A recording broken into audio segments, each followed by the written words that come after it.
Hello बच्चों, good morning. स्वागत है आप सभी का जीडीटी एजुकेशन में। आज के इस क्लास में आप लोग पढ़ने वाले हैं यानी समझने वाले हैं objective type questions with answer. यानी ऑब्जेक्टिव टाइप में प्रश्न है और उत्तर है, जिसको आप लोगों को यानी मैं प्रश्न करूंगी, जवाब आप लोगों को देना है। क्योंकि प्रश्न उत्तर आप लोगों ने लिख लिया था, आज आप लोगों को जवाब देना है। यानी मैं प्रश्न करूंगी, आप लोगों को उत्तर देना है। जैसा कि प्रत्येक चैप्टर के बाद आप लोगों का ऑब्जेक्टिव क्वेश्चंस जो है लिखवा दिया जाता है उत्तर के साथ, और आप लोगों को ये कहा जाता है कि तैयारी करके आइए। यानी तैयारी करके आइए, उसके बाद आप लोग जवाब दीजिए। तो एक बार में दो काम हो गया, आपका टेस्ट भी हो गया और जो ऑनलाइन बच्चे देख रहे हैं उन्हें भी क्वेश्चन आंसर जो है प्राप्त हो जाता है। तो आइए बच्चों, आपका चैप्टर है तू जिंदा है तो, और राइटर इनके यानी कवि महोदय हैं शंकर शैलेंद्र जी। मैं बार बार कवि इसलिए बोलती हूँ क्योंकि जो कविता करते हैं उन्हें कवि ही कहा जाता है। राइटर तो है ही, लेखक तो है ही, लेकिन कविता उन्होंने लिखा है, इसलिए उन्हें कवि कहकर पुकारना ज्यादा उचित लगता है। ठीक है, तो तू जिंदा है तो पाठ के लेखक आपको कौन है? शंकर शैलेंद्र जी, जिसका परिचय आपने जो है पिछले वीडियो में जो है पूर्ण विस्तार से आपने जाना था, जिसका वर्णन शंकर शैलेंद्र जी का। उसके बाद तू जिंदा है तो इस पाठ का सारांश भी आपने पिछले चैप्टर में बढ़िया से जाना था। जो बच्चे नहीं पढ़ पाए हैं, जिन बच्चों को नहीं पता है, ऑफलाइन के बच्चे हो या ऑनलाइन के बच्चे हो, तो आप मेरा चैनल जीडीटी एजुकेशन यानी जो यूट्यूब चैनल है उसको सब्सक्राइब कर लें, और उस पर प्ले लिस्ट में जाकर हिंदी 2026 का लिस्ट बना हुआ है, उस पर क्लिक करें, आपको वीडियो प्राप्त हो जाएगा। आप आराम से सारा सारांश पढ़ सकते हैं, और जब सारांश पढ़ लेंगे तो प्रश्न उत्तर रटने की भी आवश्यकता आपको पड़ेगी नहीं। यानी आसानी से आप खुद भी उत्तर दे सकते हैं। यानी सारांश माइंड में रहेगा तो उत्तर आप खुद भी लिख सकते हैं, फिर भी रिवीजन करवाना ही पड़ता है। तो आइए, आज का आपका चैप्टर है तू जिंदा है तो, और कवि महोदय यानी लेखक कौन है? शंकर शैलेंद्र जी इनके रचनाकार हैं। आइए, इन्हीं पाठ से कुछ प्रश्न है जो मैंने खुद तैयार किए हैं। मैंने खुद उसका नोट्स मैं खुद बनाती हूँ, मैं किसी का नकल नहीं करती, खुद ही बनाती हूँ। रात रात भर जगना भी पड़ता है इसके चक्कर में, पर करे क्या, आप लोगों को हमको किसी न किसी तरह से पास तो करवाना ही है। तो आइए, मेरे कदम से कदम मिलाकर आपको भी चलना पड़ेगा। पाठ में ये भी चर्चा की गई थी कि कदम से कदम मिला के चल, तो आपको भी चलना पड़ेगा। हमें भी आपके साथ चलना है, आपको भी मेरे साथ चलना है। चलना कैसे है कि हम जो पढ़ाते हैं उसको बस माइंड में रखा कीजिए, उसको बस रिवीजन बार बार रिपीट कर करके पढ़ा कीजिए। तो आइए, आपका आज का पहला प्रश्न है, कहता है तू जिंदा है तो शीर्षक पाठ के रचनाकार कौन है? बताइए तो कौन है बच्चों? शंकर शैलेंद्र जी। देख लीजिए, मेरे बच्चे जवाब दे रहे हैं, आप लोग भी कंजूसी मत कीजिए, आप लोग भी कमेंट के माध्यम से जवाब दीजिए। जो बच्चे पढ़ चुके हैं और जो नहीं पढ़े हैं उसका तो कुछ नहीं हो सकता, लेकिन जो पढ़ चुके हैं तो कम से कम जवाब देने की कोशिश कीजिए। अगला प्रश्न है, तो समझ गए कि तू जिंदा है तो शीर्षक पाठ के रचनाकार कौन है? तो उत्तर हो गया आपको क्या? शंकर शैलेंद्र जी। यानी इसके रचनाकार या इसके लेखक कौन है या फिर इसके कवि कौन है, प्रश्न किसी भी तरह से पूछ सकता है। तो बस माइंड में ये रखना है कि इसके राइटर यानी लेखक यानी कवि यानी रचनाकार आपको होगा शंकर शैलेंद्र जी। नेक्स्ट प्रश्न है, तू जिंदा है तो कौन विधा है? जैसा कि मैंने आप लोगों को मैथिली वाले जो क्वेश्चन आंसर्स मैंने करवाए थे उसमें भी मैंने बताया था कि विधा का मतलब होता है कि किस कैटेगरी में ये पाठ आता है। मतलब कैटेगरी का मतलब हो गया कि जैसे निबंध है कि कहानी है कि आपको एकांकी है, मतलब किस कैटेगरी में बांटा गया है, किस विधा में बांटा गया है ना। तो इसलिए यहाँ पे प्रश्न हो गया आपका कि तू जिंदा है तो कौन सी विधा है? तो बताइए तो कौन सी विधा है? कविता। ये हो गई आपको कविता, न कि कहानी न कि निबंध, ये क्या हो गई? कविता। चलिए, अब अगला आपका प्रश्न है, अगला प्रश्न है बच्चों, तो जिंदा है तो शीर्षक पाठ में क्या प्रकट होता है? बताइए तो क्या प्रकट होता है? वेरी गुड, गहरे जीवन, राग और उत्साह। देख लीजिए, सब आपके पाठ से ही दिया हुआ है। सब आपके पाठ में ही दिया हुआ है। इसके लिए यानी पूर्ण रूप से उत्तर देने के लिए पाठ का माइंड में रहना जरूरी है, चैप्टर का माइंड में रहना जरूरी है बच्चों। तो जिंदा है तो शीर्षक पाठ में क्या प्रकट होता है? तो गहरे जीवन राग और उत्साह, यानी जीवन का राग भी और उत्साह भी, क्योंकि जीवन में आपको उत्साह नहीं रहेगा तो आप अपने कर्म क्षेत्र में आगे नहीं बढ़ पाएंगे, आप किसी भी काम को ढंग से कर नहीं पाएंगे। मतलब क्या, मायूसी रहेगी, उदासी रहेगी तो आप काम क्या करेंगे? कहने का तात्पर्य कि बढ़िया से काम करने के लिए आपके अंदर जज्बा, उत्साह रहना जरूरी है। तो इसलिए उत्तर हो गया कि गहरे जीवन राग और उत्साह। चलिए अब नेक्स्ट प्रश्न है आपका, कहता है कि तू जिंदा है तो पाठ में अतीत के कैसे पलों को भूलकर, अतीत मतलब समझते हैं आप लोग? अतीत मतलब क्या होता है बताइए तो? बीता हुआ समय, यानी जो बीत जाता है उसे अतीत कहा जाता है, यानी जो आपका पास्ट है ना, वो अतीत होता है। तो कहता है तू जिंदा है तो पाठ में अतीत के कैसे पलों को भूलकर आशा और जीत की नई दुनिया का स्वागत करने की प्रेरणा है। कहता है आशा और जीत की नई दुनिया की स्वागत करने की प्रेरणा है। तो बताइए तो बच्चों क्या हो सकता है इसका उत्तर? वेरी गुड, इसका उत्तर हो गया आपको क्या? दुखदाई पलों को।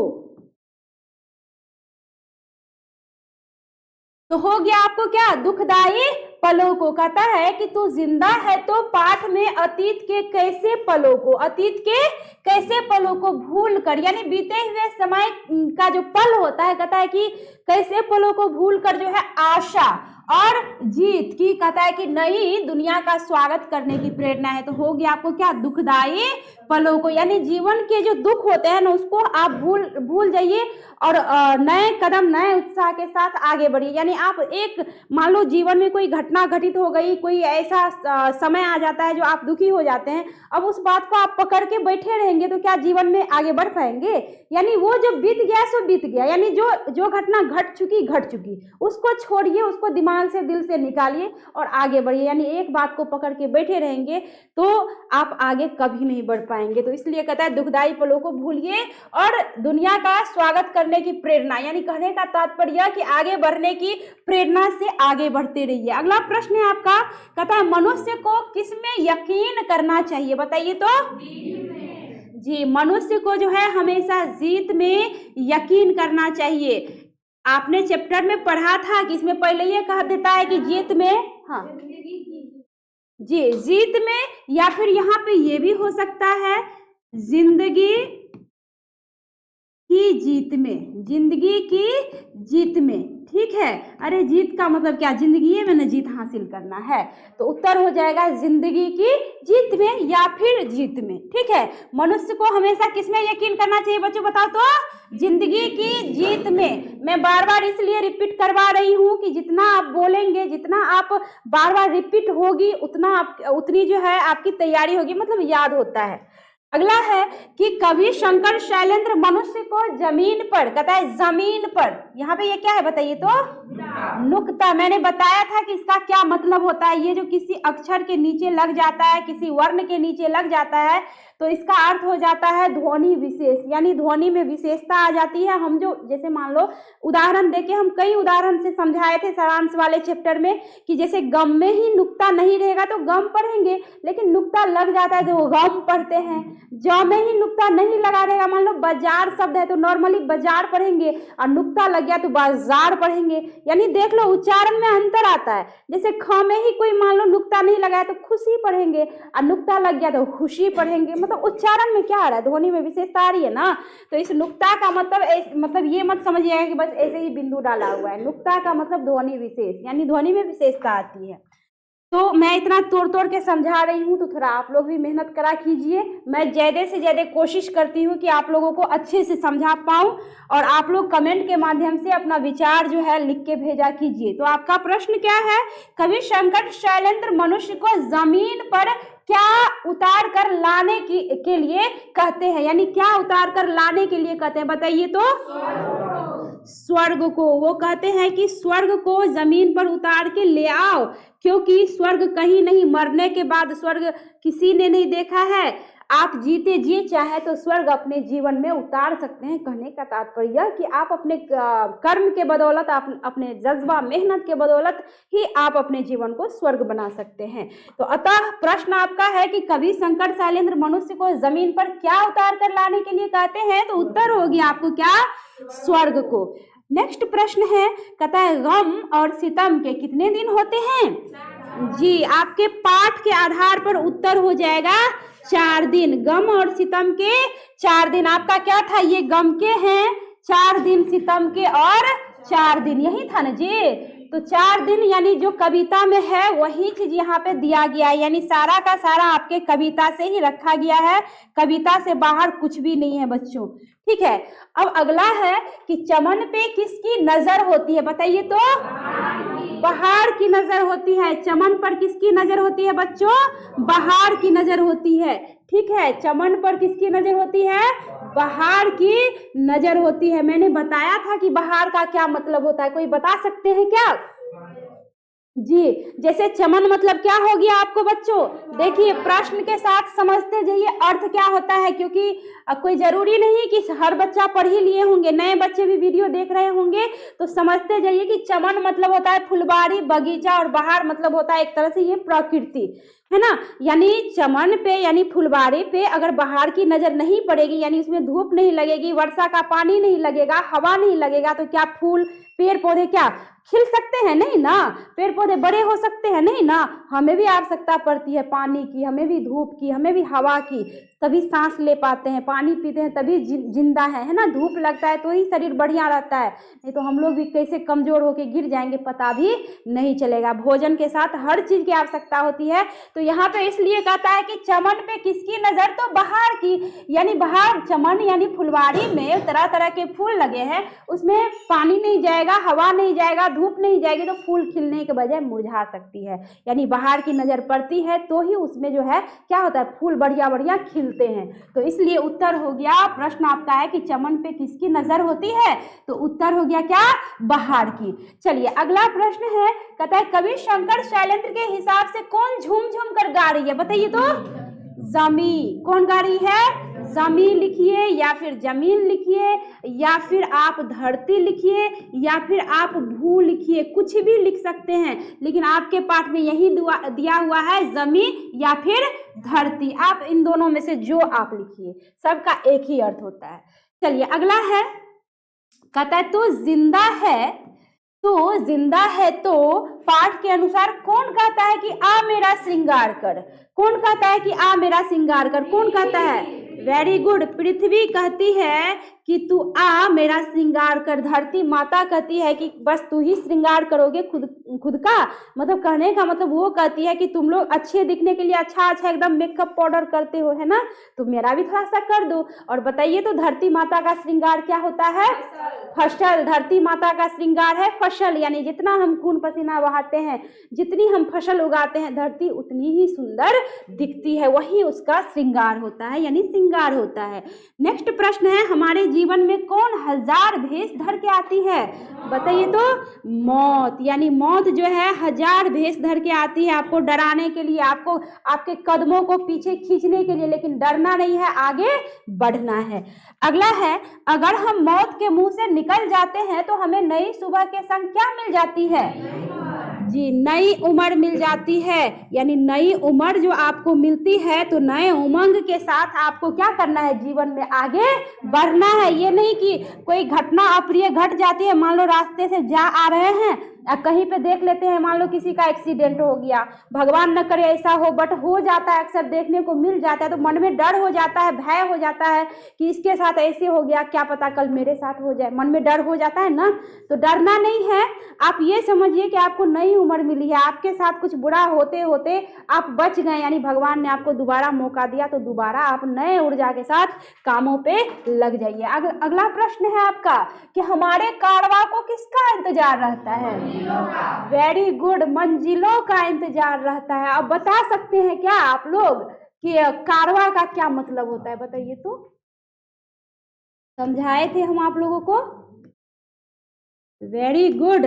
आप जो समूह में एक साथ जो काम करते हैं, पढ़ने आते हैं, छुट्टी होती है, समूह में जाते हैं, आपको मैंने उदाहरण भी दिया था कि रेगिस्तान में देखते होंगे ऊंट का जो होता है एकदम झुंड, अब पीछे पीछे लोग एकदम झुंड में समूह में जाते हैं, कारवा उसी को कह सकते हैं। आप लोग भी कारवा है, झुंड में समूह में आते हैं जाते हैं, है ना। और इस क्या, जी बिल्कुल, तो यही हुआ कारवा में, आप सब कारवा में चल रहा है ना। और कारवा को इंतजार किसका रहता है, मंजिल का, क्योंकि सबको सफलता पानी है। सब जिस काम के लिए आप यहाँ पे आते हैं उसमें क्या चाहिए, मंजिल चाहिए, सफलता चाहिए। तो यहाँ पे वही है कि हमारे कारवा को किसका इंतजार रहता है, तो मंजिलों का इंतजार रहता है। अगला प्रश्न है, कवि शंकर शैलेंद्र क्या मिलाकर चलने को कहते हैं, बताइए तो। कदम से कदम, क्योंकि कदम से कदम नहीं मिलाकर चलेंगे तो फिर हर काम क्या हो जाएगा बच्चों, गड़बड़ हो जाएगा, है ना। यानी कदम से कदम का मतलब हो गया कि हम जो आपको पढ़ाते हैं आपको भी पढ़ना पड़ेगा, है ना। नहीं पढ़ेंगे तो फिर कुछ नहीं हो सकता, फिर आपका आना और मेरा पढ़ाना क्या हो जाएगा, व्यर्थ। तो इसलिए इसका उत्तर हो गया कदम से कदम। चलिए अगला प्रश्न है, जमी के पेट में क्या पलती है, तो बताइए क्या पलती है, अगन पलती है। जमी के पेट में अगन पलती है, या फिर आप चाहें तो यहाँ पे अग्नि भी लिख सकते हैं, है ना। अगर अगन नहीं पलती होती तो फिर भूकंप क्यों आता, देखते होंगे धरती हिलने लगती है, भूकंप आ जाती है, यानी इतनी सहनशील धरती है उस पर भूकंप आ जाती है, फिर भी वह क्या हो जाती है, स्थिर हो जाती है ना। तो कहने का तात्पर्य है कि हमारे जीवन में भी भूकंप आता है। कैसा भूकंप, तो कष्ट रूपी भूकंप, है ना, डर रूपी भूकंप, हाँ, बाधा रूपी भूकंप आती है। तो उसको घबराना नहीं है, उसको छोड़ना है और भूलना है और भूलकर आगे बढ़ना है। चलिए अगला प्रश्न है, किसका स्वराज ज्यादा दिन तक नहीं टिकता, बताइए तो। भूख का स्वराज जो है ज्यादा दिन तक नहीं टिकता, क्योंकि भूख, हाँ, भूख का और रोग का, है ना, या फिर एक साथ भी हो सकता है भूख और रोग का, भूख और रोग का। क्योंकि देखते होंगे आपको भूख लगती है, मान लो कोई उपाय नहीं है खाने का तो कुछ ना कुछ उपाय कर ही लेते हैं, करते हैं ना। शरीर में कोई बीमारी है तो चलो 2-4 दिन 10 दिन बीमारी रहा, उसका भी अंत होता है कि नहीं होता है, यानी ये सब ज्यादा दिन तक नहीं टिकती, इसका अंत हो ही जाता है। तो घबराना नहीं है, इसको भूलकर आगे बढ़ना है। चलिए अंतिम प्रश्न, अंतिम नहीं 17वां प्रश्न है आपका, कहता है कवि महोदय तो जिंदा है तो पाठ के आधार पर हमें किसका सिर कुचल कर एक साथ चलने को कहते हैं, बताइए तो। मुसीबतों का, यानी मुसीबतों का सर अगर आप नहीं कुचलेंगे ना तो मुसीबत जो है ना आपको आगे बढ़ने नहीं देगा। यानी आप ये समझिए कि हम इंसान हैं, हम कोई जानवर थोड़े हैं, इंसान हैं, हमको भगवान ने दिमाग दिया है, तो दिमाग का इस्तेमाल करके चाहे कैसा भी मुसीबत रहेगा हम उसको पार करके आगे बढ़ सकते हैं। ये हुनर तो हम इंसान लोग रखते हैं, इतनी हुनर तो हम मनुष्यों में होती है, इसीलिए तो मनुष्य को सबसे श्रेष्ठ माना जाता है, इसीलिए मनुष्य जो है जीवों में सबसे अति उत्तम माना जाता है। चलिए अगला प्रश्न है, कवि शंकर शैलेंद्र के अनुसार किसकी आग बुरी होती है, बताइए तो। वेरी गुड, पेट की आग बच्चों सबसे बुरी होती है, क्योंकि पेट की आग जब लगती है ना तो लोग भूल जाते हैं कि हम अच्छे इंसान हैं कि बुरे इंसान हैं। पेट की आग ऐसी होती है कि आदमी को अच्छा से अच्छा और बुरा से बुरा कर्म करने पे विवश कर देती है। पेट के कारण ही हम आपको पढ़ा रहे हैं, पेट के लिए ही आप लोग क्या कर रहे हैं, पढ़ने के लिए आ रहे हैं। आनंद जी, अरे किस लिए पढ़ने के लिए आते हैं, कि जीवन में पढ़ लिख के बड़ा बनेंगे, अच्छा कमाएंगे, जीवन मेरा क्या रहेगा, सुखी रहेगा, कमाएंगे तब ना खाएंगे और खिलाएंगे। सब दिन बच्चे तो नहीं रहोगे, बड़े भी होगे, अपना गृहस्थ जीवन भी होगा, तो उसके लिए क्या जरूरी है, ये, और ये किस लिए चाहिए, पेट की आग बुझाने के लिए। तो इसलिए यहाँ पे कहता है कवि शंकर शैलेंद्र के अनुसार किसकी आग बुरी होती है, तो पेट की। पेट के कारण ही लोग चोरी करते हैं, डकैती करते हैं, है ना, तरह तरह के बुरे बुरे कार्य भी करते हैं। तो देख लो पेट की आग कितनी बुरी होती है। तो यहाँ पे पेट ही सब कुछ करवाता है, यानी अच्छा से अच्छा और बुरा से बुरा कर्म अगर कोई करवाता है तो वो है पेट। तो इसलिए पेट की आग सबसे बुरी कही गई है। अगला है, तो जिंदा है तो, नुक्ता हर जगह छूट चुका है, कहीं कहीं छूट गया है, चलिए कोई बात नहीं। कहता है तो जिंदा है तो पाठ के आधार पर किसके दाग बुरे होते हैं, किसके दाग, बताइए तो। दिल के दाग बुरे होते हैं बच्चों, ये आपके पाठ के आधार पे ही जो है ये उत्तर दिया गया है। मैं बार बार कह रही हूँ, पाठ का सारांश जो है ना आपको समझना बहुत जरूरी है। जो नए बच्चे देख रहे हैं तो उनसे मैं बस यही कहूँगी कि प्रश्न उत्तर रटने से अच्छा है एक बार आप लोग सारांश देख लें, पीछे जाके उसमें लिस्ट में होगा, सारांश देख लेंगे तो अच्छे से और भी बढ़िया से समझ में आएगा। अगला है, लोगों के इनकलाब करने पर कौन सा महल गिरता है और कौन सा घर बनता है? बताइए तो। वेरी गुड, यहाँ हो जाएगा जुल्म का महल, यानी जुल्म का महल क्या हो जाता है बच्चों? गिर जाता है। और कहता है कौन सा घर बनता है? तो यहाँ पे हो जाएगा जुल्म का महल और नवीन घर। जुल्म का महल और नवीन घर। नवीन मतलब समझते हैं आप लोग? नया। नवीन मतलब हो गया नया। यानी इनकलाब जो आप करते हैं, आप जो अपनी आवाजें बुलंद करते हैं बुराइयों के खिलाफ, अत्याचारियों के खिलाफ, तो उस बुराई का अंत होता है और अच्छाई की जीत होती है। यानी जो बुराई है वो समझो जुल्म का महल है, जो अच्छाई है वो समझो नवीन घर है। अगला प्रश्न है बच्चों, जिंदा है, यानी तू जिंदा है। यहाँ पे भी छूट चुका है, मिस्टेक हो ही जाती है, कितना भी कोशिश करे कुछ ना कुछ छूट ही जाता है। चलिए कोई बात नहीं। यहाँ पे जो है कहता है कि तू जिंदा है, तो कविता से कवि ने हमें क्या संदेश दिया है? तो बताइए क्या संदेश दिया है? वेरी गुड, उत्तर हो जाएगा आपको कठिनाइयों को भूलकर, ठीक है, लक्ष्य की प्राप्ति की। उत्तर थोड़ा सा बड़ा है बट कोई दिक्कत नहीं है। मैं अभी इसमें ऑप्शन नहीं डालती हूँ, ऑप्शन वाला जो है क्वेश्चन आंसर भी होगा जब आप लोगों की आधी पढ़ाई हो जाएगी। तो जैसे 2-3 चैप्टर करके जब एक साथ मैं तैयारी कराऊंगी तो उसमें ऑप्शनल होगा। ऑप्शनल समझते हैं ना, 4 ऑप्शंस होंगे या 5 ऑप्शंस होंगे, उसमें आपको उत्तर देना है। तो मैं अभी ये ऑप्शन इसलिए नहीं डालती हूँ, मैं देखना चाहती हूँ कि पूर्ण रूप से आपकी तैयारी है कि नहीं। ऑप्शन में तो कोई किसी में टिक मार देता है और ऐसे आप करेक्ट जवाब दे रहे हैं, यानी आपकी तैयारी जबरदस्त है। विनाश के बाद क्या होता है? आपका अंतिम प्रश्न है बच्चों, विनाश के बाद क्या होता है? बताइए तो क्या होता है? नवनिर्माण। यानी विनाश हो जाती है तो उसके बाद नवनिर्माण ही होता है, यानी नए चीजों का निर्माण होता है। तो ये था आपका अंतिम प्रश्न। पढ़ते हैं, यानी सारांश पढ़े हैं बढ़िया से, तो देख लीजिए तैयारी कैसी है। आप लोगों को भी यही कहूंगी बच्चों की, देखो आप ऑब्जेक्टिव क्वेश्चन आंसर आप किसी भी चैनल से कहीं से भी नोट कर लो, रटोगे, उसके अलावा कुछ नहीं कर सकते हैं। तरीका एक ही है कि आप पूरे सारांश को समझिए, चाहे मेरे चैनल से या किसी और के चैनल से।